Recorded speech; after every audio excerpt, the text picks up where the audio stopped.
الحمد لله رب العالمين والعاقبة للمتقين ولا عدوان إلا على الظالمين والصلاة والسلام على سيدنا ونبينا سيد الأولين والآخرين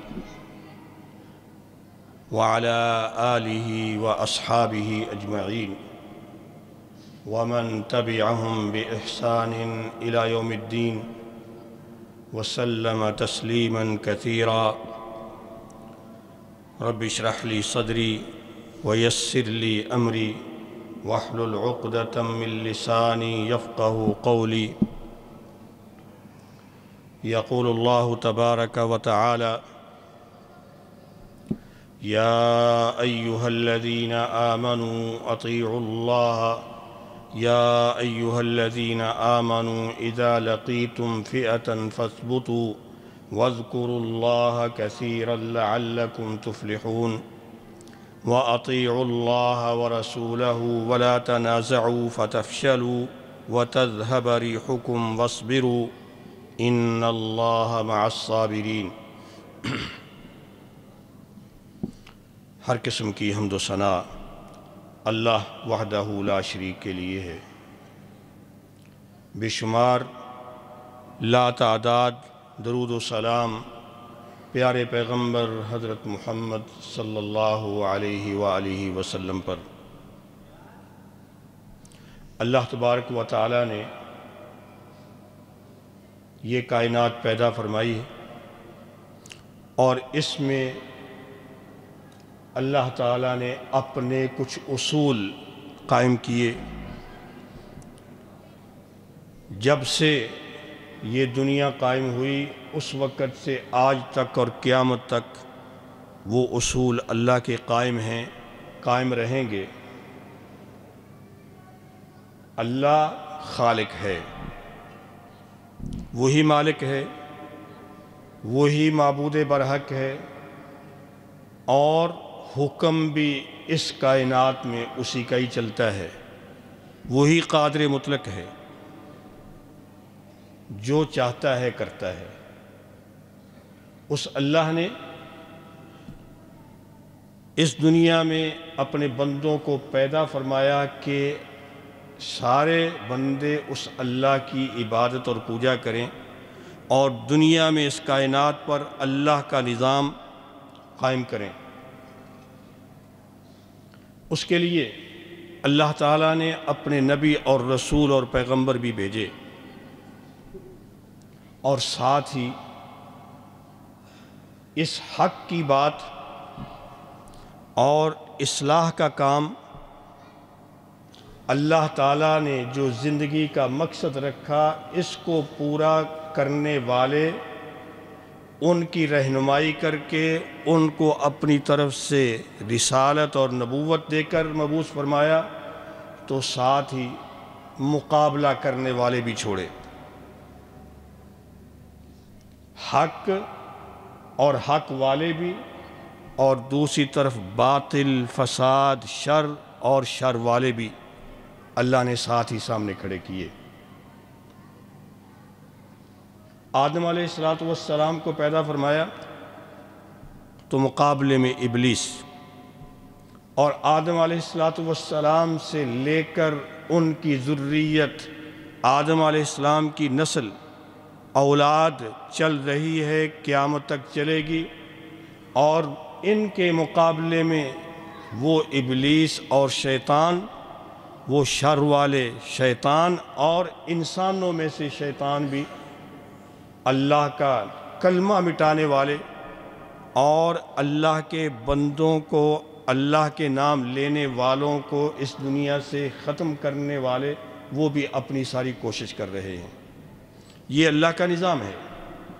آدم علیہ السلام کو پیدا کیا تو ابلیس کو کہا، فرشتوں کو کہا کہ سجدہ کریں. ابلیس نے کہا نہیں کرتا، اڑ گیا، اللہ کی بات نہیں مانی. اللہ نے فرمایا کہ رہتی دنیا تک ہمیشہ کے لیے یہ ابلیس اللہ کے دربار سے دھتکارا ہوا، اللہ کی رحمت سے دھتکارا ہوا ہے.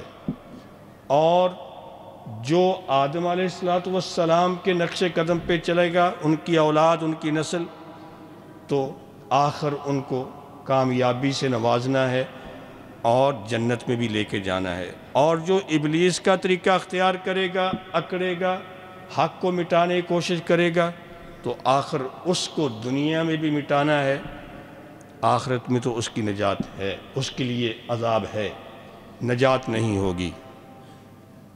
ایسا ہی ہوا۔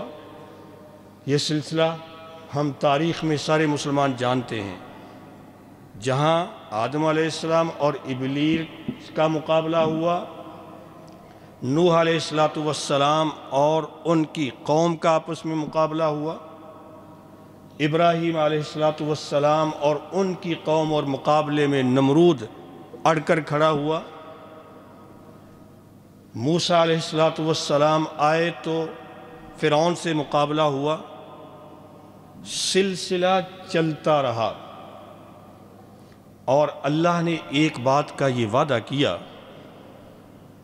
کہ وَالْعَاقِبَةُ لِلْمُتَّقِينَ، مقابلہ ہوگا، حق والے، ایمان والے، اللہ کا نام لینے والے، وہ حق پہ ثابت قدم رہیں گے، چلتے رہیں گے، اور ان کو مار بھی پڑتی رہے گی، لیکن آخرکار جو متقی، پرہیزگار، اللہ کے نام پر ثابت قدم رہنے والے، آخرکار انجام ان کا، فتح ان کی، اور حق کا کلمہ جو ہے وہ ہمیشہ بلند رہے گا۔ اب یہ بات ہم قرآن مجید میں ان واقعات کا مطالعہ کرتے ہیں، تاریخ میں ہم نے سنا، پڑھا، مطالعہ کرتے ہیں، یہ سب حتیٰ کہ یہ جو قومیں ہوئیں، جن قوموں نے اپنے اپنے نبیوں کا مقابلہ کیا، ان میں سب سے زیادہ ذکر اللہ تعالیٰ نے بنی اسرائیل قوم کا کیا ہے، اسرائیلیوں کا کیا ہے، اور سب سے زیادہ خطرناک جرائم، سب سے زیادہ دنیا میں فساد اور شر پھیلانے والے، دنیا کے لیے سب سے زیادہ خطرناک ان لوگوں کو قرار دیا۔ اور وہ یہ کہ اللہ تبارک و تعالیٰ نے ان کی جو ایک بڑی صفت اور بڑے جرم کی بات کی ہے، وہ یہ کی کہ ان الذین یکفرون بآیات اللہ ویقتلون النبیین بغیر حق ویقتلون الذین یأمرون بالقسط من الناس فبشرہم بعذاب علیم۔ اللہ یہ فرماتے ہیں کہ وہ کافر جنہوں نے اللہ کی آیتوں، اللہ کی کتاب، اللہ کی نشانیوں کی تکذیب کی، کفر کیا، انکار کیا، نہیں مانا، ان کا جرم بہت بڑا کیا کہ انہوں نے نبیوں، پیغمبروں کو بھی قتل کیا، انہوں نے ان لوگوں کو بھی قتل کیا جو حق کی بات کرتے تھے، یامرون بالقسط، جو انصاف کی بات یاد دلاتے تھے، جو کبھی اصلاح کا کلمہ یا کہتے تھے کہ آئیں کچھ بات سمجھیں، انہوں نے ان کو بھی نہیں چھوڑا۔ اب کتنا کیا، اس کی وضاحت کچھ روایتوں میں رسول اکرم علیہ السلام بیان کرتے ہیں۔ ابو عبیدہ بن جراح رضی اللہ تعالیٰ عنہ کی ایک روایت ہے، وہ کہتے ہیں کہ میں نے رسول اکرم صلی اللہ علیہ وآلہ وسلم سے عرض کی، پوچھا، ای الناس اشد عذابا یوم القیامہ، اے اللہ کے رسول صلی اللہ علیہ وسلم، قیامت والے دن سب سے سخت عذاب کس کو ہوگا؟ آپ نے فرمایا، اس کو الذی یقتل الانبیاء، قاتل الانبیاء، جس نے من قتل نبیا، جس نے کسی نبی کو قتل کیا، اس کو قیامت والے دن سب سے زیادہ عذاب ہوگا۔ والذی قاتل من امر بمعروف او نہا عن منکر، یا جس نے اس بندے کو قتل کیا جو امر بالمعروف اور نہی عن المنکر کرتا تھا، جو خیر کی بات کہتا تھا، جو اصلاح کی بات کرتا تھا، جو لوگوں کو اچھی بات کہتا تھا، اچھائی کی طرف بلاتا تھا، برائی سے روکتا تھا، جس نے نبی کو قتل کیا یا جس نے ایسے اچھے بندے کو قتل کیا، قیامت والے دن سب سے سخت عذاب اس کو ہوگا۔ ابو عبیدہ کہتے ہیں رسول اکرم علیہ السلام نے پھر ارشاد فرمایا یہ اہل کتاب، یہ جن کو اللہ نے کتاب دی آسمان سے، یہ بنی اسرائیل، انہوں نے سب سے زیادہ نبیوں کو قتل کیا۔ کتنے؟ فرمایا انہوں نے ایک دن میں اور دن کے پہلی گھڑی میں، ایک ہی گھڑی میں، فی ساعت واحد من اول النہار، صبح دن کے پہلے حصے میں ایک ہی گھڑی میں 43 نبیوں کو بیک وقت قتل کیا۔ 43 نبیوں کو انہوں نے صبح لگاتار دوپہر ہونے سے پہلے ہی ختم کر دیا۔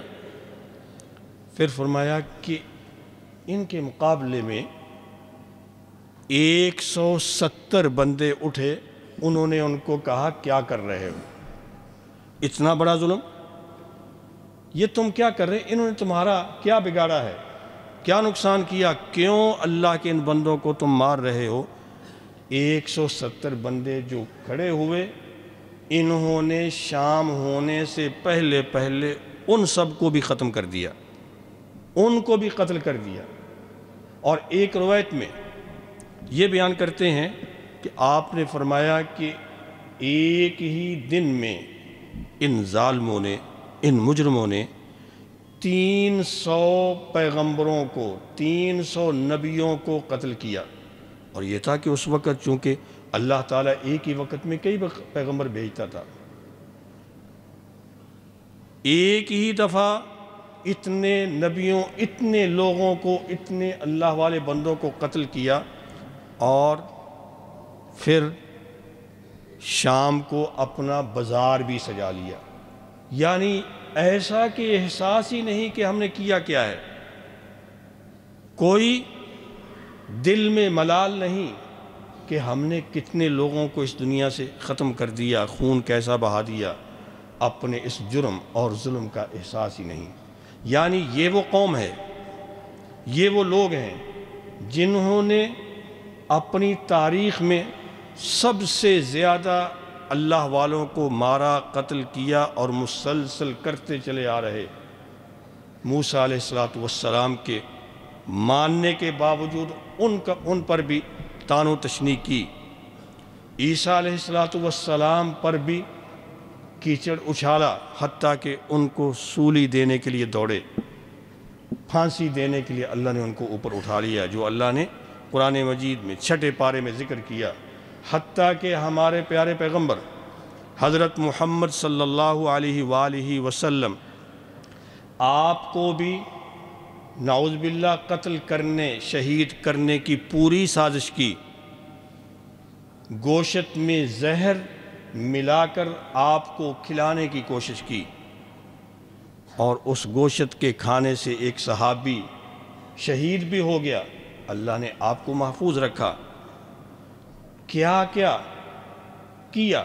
لیکن یہاں یہ بات کہنے کا مقصد یہ ہے کہ یہ لوگ وہ ہیں، یہ ان لوگوں کی نسل ہے کہ جو شروع سے انسانیت کے قاتل ہیں، انسانیت کو کیا جو ہے اللہ کے نبیوں کو بھی نہیں چھوڑا، جن کو سامنے دیکھتے ہوئے کہ یہ آسمان سے ان پر وحی آتی، ان کو بھی نہیں چھوڑا، یہ دل میں بات کہ یہ برحق سچ ہیں، ان کو بھی نہیں چھوڑا۔ لیکن یہاں پر یہ بات بھی ذرا ذہن میں رکھیے، جو اس وقت حالات ہیں کہ ہم فلسطین میں دیکھ رہے ہیں کہ انہوں نے کیا تباہی مچائی اور مچا رہے ہیں، کتنے عرصے سے کتنے لوگوں کو، معصوم لوگوں کو ناحق قتل کیا کر رہے ہیں، اور پتہ نہیں آگے کیا بھی کریں گے۔ اب کچھ لوگوں کے ذہنوں میں یہ ہے کہ بھئی کیا فائدہ تھا اس جنگ کا، اپنے بندے اتنے مروا لیے، بھئی یہ بات ہے کہ ان کا تو طریقہ وہ تو پہلے سے انہوں نے مارنے ہی مارنے ہیں، وہ نبیوں کو نہیں چھوڑنے والے تو ان کو کیا چھوڑیں گے۔ یہ بات کہ اچھا اللہ نے وعدہ کیا ہے حق کی نصرت کا، مدد کا، تو یہ ہے اتنا کچھ ہونے کے باوجود کچھ نہیں ہوا، مسلمان ابھی بھی مار کھا رہے ہیں۔ یہ بات کہ اگر ہم اس بات کو لیتے کہ انہوں نے اتنے نبیوں کو قتل کیا، یقتلون النبیین، قرآن میں اللہ نے بتا دیا، اس کے باوجود اللہ نے ان کو مہلت دیے رکھی۔ اس کا یہ مطلب نہیں کہ بھئی وہ اللہ کو پیارے ہیں یا اللہ ان کو ایسے، اللہ ان کو مہلت دے رہا ہے کہ اللہ نے ان کو سزا دینی ہے۔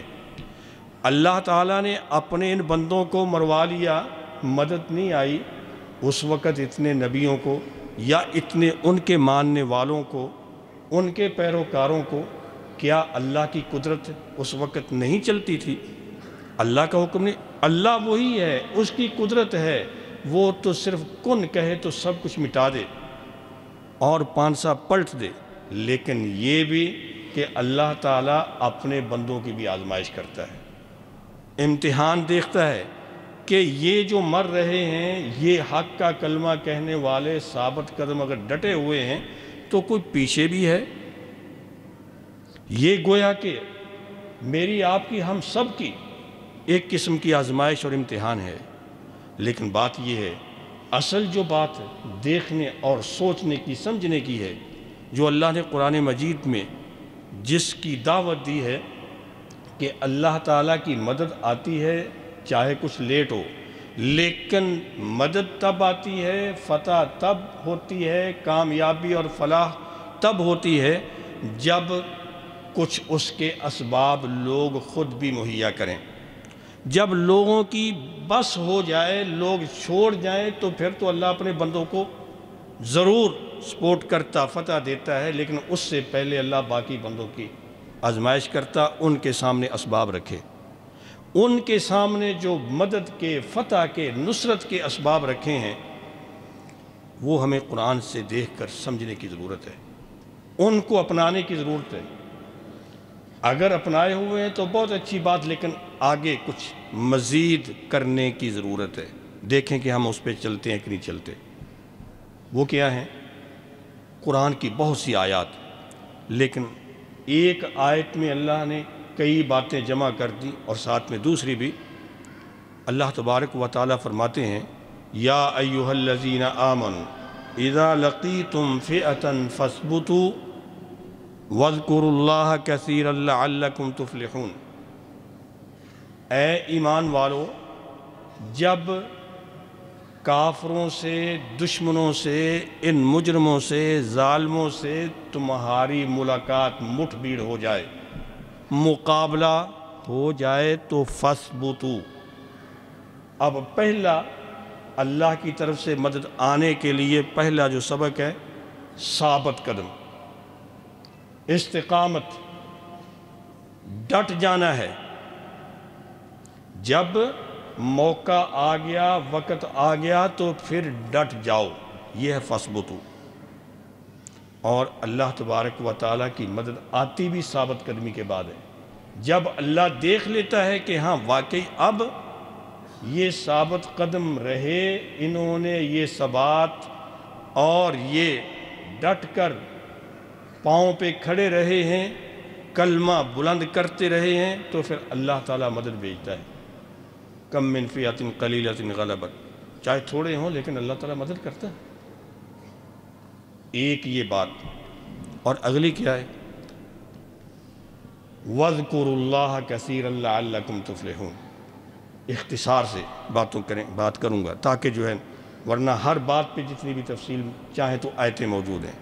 دوسری کیا ہے؟ وَاذْكُرُوا اللَّهَ كَثِيرًا۔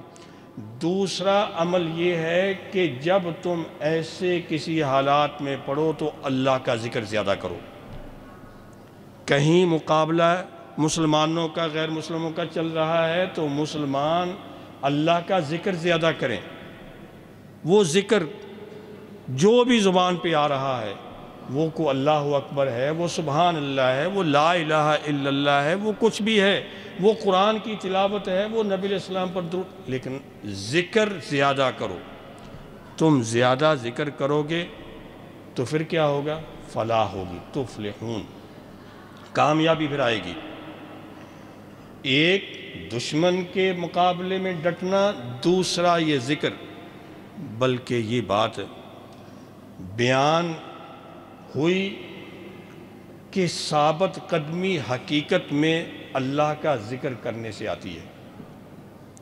ثابت قدم وہی لوگ رہتے ہیں جو اللہ کا ذکر زیادہ کرتے ہیں، اللہ کا کلمہ پڑھتے رہتے ہیں، وہ قرآن کی تلاوت کرتے، اللہ کا نام زیادہ جو لوگ لیتے ہیں، اللہ کو زیادہ یاد کرتے رہتے ہیں، تو وہ واقعتاً بہادر بھی ہوتے ہیں، وہ ثابت قدمی بھی دکھاتے ہیں۔ اور جو لوگ سمجھیں کہ یہ جو اللہ اللہ کرتے ہیں یہ ان صوفیوں کا کام ہے جو وہاں کہیں بیٹھ کر جو ہے صرف ذکر کی مجلس لگا لیں، باقی جو ہے ہم نے تو اور کام بھی ہوتے ہیں، تو پھر ایسی قومیں جو کہ مفسرین نے لکھا کہ پھر ذکر چھوڑنے والی قومیں وہ ہزیمت اٹھاتی ہیں، وہ رسوائی اٹھاتی ہیں۔ یہ ایک بہت بڑا عمل، اور یہ بات ہے کہ اس ذکر پہ کوئی محنت نہیں ہے، کوئی مشقت نہیں ہے، کوئی پیسے نہیں لگتے، کہیں اس سے کہ وہ ذکر کرتے ہیں تو دشمن آ کر مارنے کا خطرہ نہیں ہے، لیکن یہ بہت بڑا عظیم عمل، وَاذْكُرُوا اللَّهَ كَثِيرًا لَعَلَّكُمْ تُفْلِحُونَ۔ اور اگلا سبب کیا بیان کیا؟ وَأَطِيعُوا اللَّهَ وَرَسُولَهُ، اللہ اور اللہ کے رسول کی اطاعت کرو۔ اس کا مطلب یہ ہے ثابت قدم رہے، ذکر کیا تو آگے عمل کر کے دکھانا ہے، اور اس اطاعت رسول اور اطاعت اللہ جو ہے، اللہ اور اللہ کے رسول کی فرما برداری کا مطلب یہ ہے اللہ نے جہاں کہا وہاں کھڑے ہو گئے، اللہ کے رسول نے جب فرمایا بیٹھ جاؤ تو بیٹھ گئے، یہاں حکم آ رہا ہے کہ چلو تو چل پڑے، سردی ہے، گرمی ہے، دن ہے، رات ہے، موسم کیسا ہے، حالات کیسے ہیں، جو اللہ کا حکم قرآن میں، جو نبی علیہ السلام کا طریقہ، حکم اور سنت آپ کے فرمان میں، مسلمان جب اس پہ کاربند ہوتا ہے پھر اللہ کی مدد آتی ہے۔ اس کا یہ مطلب یہ ہے کہ مسلمانوں کو، ایمان والوں کو مدد تب اللہ کی طرف سے آتی ہے جب یہ بھی سبب، اللہ تبارک و تعالی نے جو کہا وَكَانَ حَقًّا عَلَيْنَا نَصْرُ الْمُؤْمِنِينَ، ہمارے ذمے ہے مدد کرنا، لیکن کن کی؟ مومنین کی۔ پہلے ایمان والے بن کے دکھاؤ، وَلَا تَهِنُوا وَلَا تَحْزَنُوا وَأَنْتُمُ الْأَعْلَوْنَ إِن كُنتُم مُؤْمِنِينَ، گھبراؤ نہیں، پریشان نہیں ہو، سستی نہیں دکھاؤ، کمزوری نہیں دکھاؤ، کہیں نقصان ہونے پہ پریشان اور غمگین نہیں ہو جاؤ۔ انتم الاعلون ان کنتم مومنین، اگر تم ایمان والے ہو تو پھر بلند تم ہی ہو، غلبہ تمہارا ہی ہے، فتح تمہاری ہے۔ کیا قرآن غلط کہہ سکتا ہے؟ آج ہم اصل سوچنے کی بات یہ ہے کہ بہت سے لوگ مایوسی کا شکار ہم محسوس کرتے ہیں، وہ دیکھو ان کو کس نے کہا تھا، یہ کیوں ایسا تھا، یہ مایوسی کا شکار کہ یہ کیا ہو گیا جو ہے، ہم کیوں؟ لیکن یہ بات پہلے یہ دیکھیں کہ ہم کہاں کھڑے ہیں۔ انتم الاعلون ان کنتم مومنین، اگر ایمان تم میں ہوا، تم ایمان والے ہوئے تو پھر غالب تم ہی ہو۔ اب یہ اطیعوا اللہ ورسولہ، اللہ اور اللہ کے رسول کی فرما برداری کرو، ذکر اللہ کا نام بلند ہوا، حی علی الصلاۃ، تو مسلمان مسجد میں نماز کے لیے اپنا کاروبار چھوڑ دیا، اللہ کا حکم کان میں پڑا کہ حرم الربا، اللہ نے سود کو حرام کیا ہے، تو سارے وہ اکاؤنٹ چھوڑ دیے جو ہم نے بینک بیلنس بڑھانے کے لیے سودی کاروبار پہ لگائے ہوئے تھے، ہم نے وہ اینا چھوڑ دی۔ جہاد چھوڑ کر اینا پہ لگ جائے قوم، اور اینا تو نبی علیہ السلام فرماتے ہیں کہ پھر نصرت نہیں، پھر ہزیمت اور شکست ہے، رسوائی ہے۔ اب وہ کیا ہے؟ یہی کہ بھئی کس طریقے سے پیسہ آ سکتا ہے، چاہے کتنے ہیلے بہانے۔ ہاں جی یہ نہیں، یہ تو سود سیدھا، یہ تو نہیں بنتا نا۔ کتنے بھائی پوچھتے ہیں کہ جی مجھے شک ہے کہ یہ ٹھیک نہیں لگتا، تو اگر شک ٹھیک نہیں لگتا تو پھر چھوڑ دو۔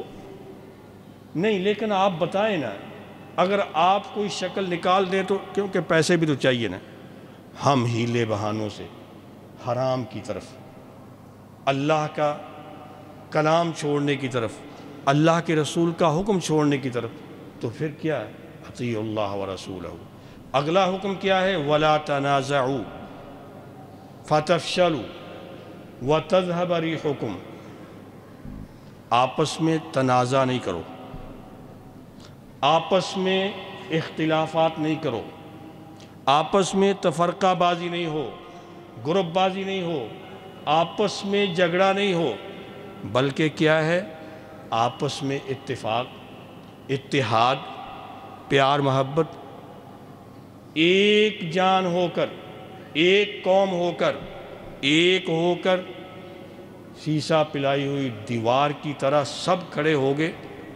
کچھ آگے لڑ رہے ہیں تو کچھ پیچھے، ان کے کوئی دعا کر رہا ہے، کوئی پیسے بھیج رہا ہے، کوئی اسلحہ بھیج رہا ہے، کوئی خوراک دے رہا ہے، کوئی، سب ایک ہوں گے تو مدد آئے گی۔ لا تنازعوا، اگر تنازع پیدا ہو گیا، جھگڑا ہو گیا، تفرقہ، اختلافات، کسی کا دل اس طرف کو، کسی کا اس طرف کو، ہم یہ ہیں تم وہ ہے، ہم ایسے ہم ویسے، جب ایسے ایسے کریں گے تو کیا ہوگا؟ فَتَفْشَلُوا، پھر تم فشل کا شکار ہو جاؤ گے۔ فشل کیا ہے؟ پھر ہزیمت ہوگی، پھر رسوائی ہوگی، ناکام ہو گئے، شکست ہو گئے۔ تذہب ریحکم، تمہاری قوت ختم ہو جائے گی۔ جو قومیں، جو لوگ، اور مسلمانوں کی کیفیت کہ ٹھیک ہے نام اسلام کا لیتے، کتنے ممالک اور کتنے ادارے کیا، لیکن کیا ایک پیج پہ ہو کر بات کریں؟ اللہ نے اس کا وعدہ کیا، وَاصْبِرُوا إِنَّ اللَّهَ مَعَ الصَّابِرِينَ۔ اب سب کچھ ہونے کے بعد پھر صبر کرو۔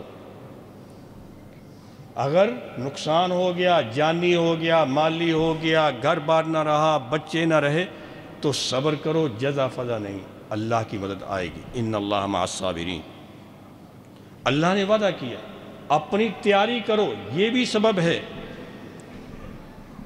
دشمن کے مقابلے میں امر بالمعروف، اصلاح کی بات کرو۔ اللہ نے ان کی بہت سی صفتیں مجرمانہ بیان کی، ادھر مسلمانوں کو کہا تم ایسے ہو جاؤ تو اللہ کی مدد آئے گی۔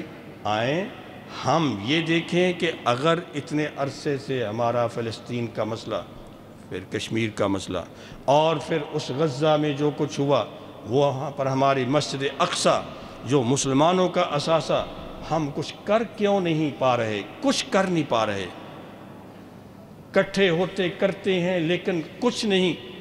یہ اسباب دیکھیں کہ کہیں ایسا تو نہیں کہ ہم نے اللہ کا ذکر چھوڑا ہوا ہے، کہیں ایسا تو نہیں کہ اطاعت چھوڑی ہوئی ہے، کہیں ایسا تو نہیں کہ ہم نے اپنے بھائیوں کی جو اخوت، مدد چھوڑی ہوئی ہے، کہ ہم اپنے گھر میں کہتے کہ ٹھیک ہے محفوظ ہیں، چلو اچھا، کبھی نکلے تو نعرہ لگا دیا 5 منٹ کے لیے۔ جب ہم اپنے آپ کی اصلاح کریں گے، جب ہم اپنے ان مسلمان بھائیوں کے جہاں بھی وہ ہیں ان کے ساتھ کھڑے ہونے کے لیے اخلاص اور عزم پیدا کریں گے، ہم واقعتاً ان کے پیچھے سپورٹ کے لیے کھڑے ہوں گے، تو پھر جنگ کرنے کی بھی ضرورت نہیں پڑے گی، بلکہ دشمن سمجھ جائے گا کہ اب ہماری خیر نہیں، وہ ویسے ہی بھاگ جائے گا۔ پھر اللہ کی یہ مدد ہے کہ پھر لڑنے کی ضرورت نہیں پڑتی۔ آئیں ہم اپنے ان مسائل کو، جو اسلامی مسائل ہیں، یہ ہمارے جو معاملات اسلامی ہیں، وہ صرف یہ نہیں ہے کہ ان کا مسئلہ ہے، مسجد اقصیٰ ہے، بیت المقدس ہے، ہمارے حرمین شریفین ہیں، ہمارے حرمت رسول ہے، حرمت قرآن ہے، یہ ہم سب کا ہے، سب ذمہ دار ہیں۔ اللہ سے دعا ہے کہ اللہ تعالی ہم سب کو ایک ہو کر، اللہ کے بندے بن کر، ایمان والے بن کر، اللہ کے دین کی مدد سپورٹ کرنے کی توفیق بخشے۔ اللہ تعالیٰ مسلمانوں کو ہر مقام پر فتح نصیب فرمائے، اللہ تعالیٰ اسلام کی مدد فرمائے۔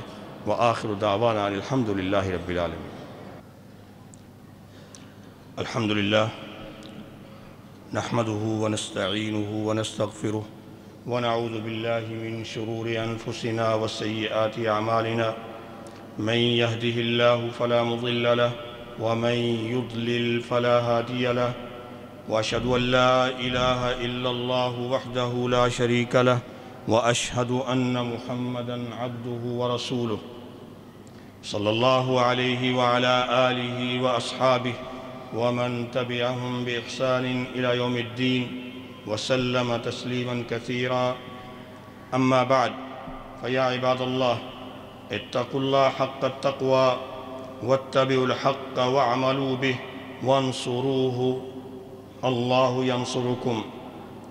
أيها الإخوة، اعلموا أن من أظهر سنن الله في هذا الكون سنة الصراع بين الحق والباطل، وعلى هذا خلق الله الخلق، فكان في خلقه وحكمه وتصرفه عادلا، ولا يزال هذا الصراع موجودا إلى يومنا هذا ويستمر إلى يوم القيامة. فبدأ الصراع بخلق آدم وأمر إبليس بالسجود له فأبى استكباراً وحسداً، فطرد من رحمة الله أبداً. واستمر الصراع وتفاقم النزاع بين إبليس وآدم وذريته، بين نوح عليه الصلاة والسلام وقومه الكفار، وبين إبراهيم عليه الصلاة والسلام ونمرود وقومه.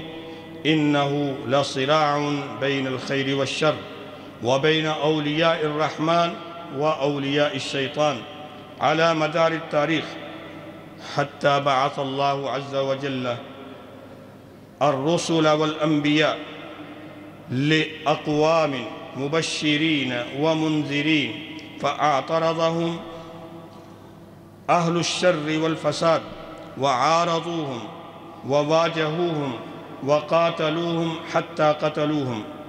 فقتل بنو إسرائيل من أنبيائهم ومن سلك مسلكهم عددا كبيرا، وكفروا بآيات الله وكذبوا بها.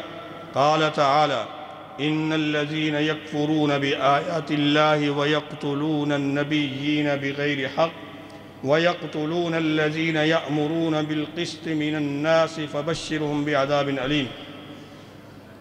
فذم الله عز وجل أهل الكتاب هنا فيما ارتكبوه من المآثم والمحارم في تكذيبهم بآيات الله وقتلهم الأنبياء وقتلهم عباد الله المؤمنين.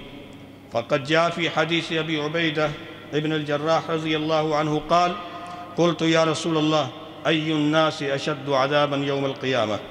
قال: رجل قتل نبيا أو من أمر بالمعروف ونهى عن المنكر. ثم قرأ رسول الله صلى الله عليه وسلم: إن الذين يكفرون بآيات الله ويقتلون النبيين بغير حق ويقتلون الذين يأمرون بالقسط من الناس فبشرهم بعذاب أليم. ثم قال صلى الله عليه وسلم: يا أبا عبيدة، قتلت بنو إسرائيل 43 نبيا من أول النهار في ساعة واحدة، فقام 170 رجلا من بني إسرائيل فأمروا من قتلهم بالمعروف ونهوهم عن المنكر، فقتلوا جميعا من آخر النهار من ذلك اليوم، فهم الذين قال الله عز وجل فيهم، فهم الذين ذكرهم الله عز وجل. وفي رواية: قاتلت بنو إسرائيل 300 نبي من أول النهار وأقاموا سوق بقلهم في آخره، أي كأنه لم يكن شيء، فبشرهم الله عز وجل بعذاب أليم. كذلك من صفاتهم كما ذكرهم الله عز وجل أنهم إذا دعوا لتحكيم كتاب الله والحكم بشرع الله فأعرضوا عنه ولم يرضوا به. قال تعالى: ألم تر إلى الذين أوتوا نصيبا من الكتاب يدعون إلى كتاب الله ليحكم بينهم ثم يتولى فريق منهم وهم معرضون. ذلك بأنهم قالوا لن تمسنا النار إلا أياما معدودات وغرهم في دينهم ما كانوا يفترون. بل هؤلاء اليهود لم يكتفوا بهذا حتى دبروا مؤامرة لقتل نبينا ورسولنا محمد صلى الله عليه وسلم، فقد أهدوا له شاة مسمومة، ومات الصحابي الجليل بشر بن البراء رضي الله عنه حيث أكل منها. ومؤامرتهم مستمرة من ذلك العهد إلى يومنا هذا، والتاريخ مليء بذلك. فقتل آلاف الفلسطينيين وجرحهم وطردهم وتدميرهم بالقنابل وغيرها من سلاح النار من شر فترتهم الذي ورثوه من كبارهم. فمما ينبغي على كل مسلم بل على العالم جميعا أن يتنبه له أن اليهود هم أصل كل فساد وقع في الأرض، فهم وراء كل فساد وإلحاد ودمار وقتل وشرد: فساد أخلاق، والتكفير، والتعصب والقوميات، وفساد الاقتصاد والمال، وفساد الأسر والبيوت، وفساد الصحافة والإعلام، إلى آخر ذلك. وراء كل فساد هؤلاء الإسرائيليون اليهود. عباد الله، هذا الصراع بين الخير والشر وبين الحق والباطل من سنة الله، ومن سنة الله عز وجل أن العاقبة للمتقين، وأن النصر للحق والانتصار للمسلمين. وقد أرشد الله عز وجل إلى أسباب الفلاح وطرق النصر في مواجهة الباطل، حيث قال تعالى: يا أيها الذين آمنوا إذا لقيتم فئة فاثبتوا واذكروا الله كثيرا لعلكم تفلحون، وأطيعوا الله ورسوله ولا تنازعوا فتفشلوا وتذهب ريحكم واصبروا إن الله مع الصابرين. فأول أسباب الانتصار على الباطل الثبات على الحق والاستقامة، فلذلك أمر الله عز وجل به أولا. والسبب الثاني ذكر الله كثيرا، وهو سبب الفلاح، وبذكر الله تطمئن القلوب وتنفرج الكروب، وبذكر الله يزداد الإيمان ويقوى، ويأتي النصر من الله عز وجل. والسبب الثالث طاعة الله وطاعة رسوله صلى الله عليه وسلم، حيث قال تعالى: وأطيعوا الله ورسوله. فمن ثمرات الطاعة والعمل الصالح الثبات، ومن ثمرات المعصية الخذلان، ومن نتائج الطاعة لله ولرسوله والامتثال لأوامرهما في السر والعلن السكون والإطمئنان والاستقرار، ومن نتائج الذنوب والمعاصي الرعب والفزع والهزيمة، كما حدث مثل ذلك لمخالفة رماة جبل في غزوة أحد. فالطاعة موجبة لتأييد المطيع بقوة من هو في طاعته، وهو سر قول أبي ذر رضي الله تعالى عنه: إنما تقاتلون الناس بأعمالكم. والسبب الرابع الاتفاق والائتلاف والاتحاد بين صفوف المسلمين، وعدم التنازع والاختلاف المؤدي إلى الفشل والخذلان. فلذلك نهى الله عز وجل عن التنازع بعد الأمر بالطاعة بقوله سبحانه وتعالى: ولا تنازعوا فتفشلوا وتذهب ريحكم، أي قوتكم. والسبب الخامس الصبر على الأذى والمصيبة، والصبر على القتل والقتال وعلى الجرح. والصبر جالب لمحبة الله، جالب لمعية الله ونصر الله. بل أمر الله عز وجل بالاستعانة بالصبر قائلا سبحانه: يا أيها الذين آمنوا استعينوا بالصبر والصلاة إن الله مع الصابرين. ومن الأسباب الإخلاص وقوة العزيمة وصدق الإيمان وقوة الإيمان، قال تعالى ولا تهنوا ولا تحزنوا وأنتم الأعلون إن كنتم مؤمنين. نسأل الله عز وجل أن ينصر الإسلام والمسلمين في كل مكان وفي فلسطين وغزة، وأن يؤيدهم بتأييده وبنصره. أقول قولي هذا وأستغفر الله لي ولكم ولسائر المسلمين فاستغفروه إنه هو الغفور الرحيم. إن الحمد لله أحمده حمدا كثيرا طيبا مباركا فيه كما يحب ربنا ويرضى، وأشهد أن لا إله إلا الله وحده لا شريك له وإليه المنتهى، وأشهد أن محمدًا عبده ورسوله المصطفى صلى الله عليه وعلى آله وصحبه ومن اهتدى بهداه وسلم تسليما كثيرا. أما بعد، فيا عباد الله اتقوا الله حق التقوى واعبدوه ولا تشركوا به شيئا، واستمسكوا من الإسلام بالعروة الوثقى، واذكروا الله عز وجل كثيرا وأطيعوه ولا تعصوه فتنصروا، وانصروه وانصروا دينه فينصركم، ولا تختلفوا فتختلف قلوبكم. أيها الإخوة، لا شك أن الصراع بين الحق والباطل وبين الإسلام والكفر جار ومستمر منذ تاريخ الإنسانية، ولكن لا ينسى المسلم أن العاقبة للمتقين وأن نصر الله ثابت للمؤمنين. قال تعالى وكان حقا علينا نصر المؤمنين.